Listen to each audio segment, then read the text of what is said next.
కమ్ముల ఇప్పటి వరకు star power ని నమ్ముకోలేదు, స్టోరీని బిలీవ్ చేశాడు. అందుకే మనకి సినిమాల్లో సీతా మహాలక్ష్మి లాంటి క్యారెక్టర్లు గుర్తుంటాయి. సందేశం ఇస్తాడు, అది మనకి నచ్చుతుంది కూడా. కాకపోతే అది సందేశం అని తెలుసుకోవడానికి చాలా సమయం పడుతుంది. తెలిసిన తరువాత అవును ఇలా కూడా ఉండొచ్చు కదా అనిపిస్తుంది. తన వాళ్ళందరినీ కోల్పోయినా అందరితో స్నేహంగా ఉంటూ తన చుట్టూ ఉన్న ప్రపంచాన్ని అందంగా ఉంచే కమ్లిని ముఖర్జీ క్యారెక్టర్ చూస్తే శేఖర్ ఏమి మోడర్న్ లైఫ్ లో ఎదురయ్యే సిచ్యుయేషన్స్, కాంప్లికేషన్స్ గురించి మాత్రమే సినిమాలు తీయలేదు. వదిలే, పోన్లే, మాఫ్ కర్ దియా. ఇంకేమైనా చెప్పు. కుళ్ళు జోకులు.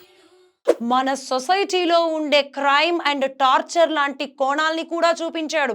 అనామిక పోరాటం చూసినప్పుడు అర్థమవుతుంది మనకి ఆ విషయం.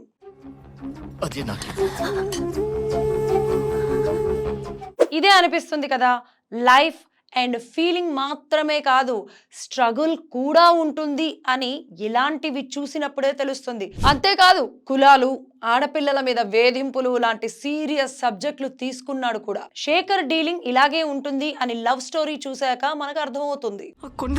పిల్లల్ని వదలడురా, నా బతుకు నరకం చేసిండు.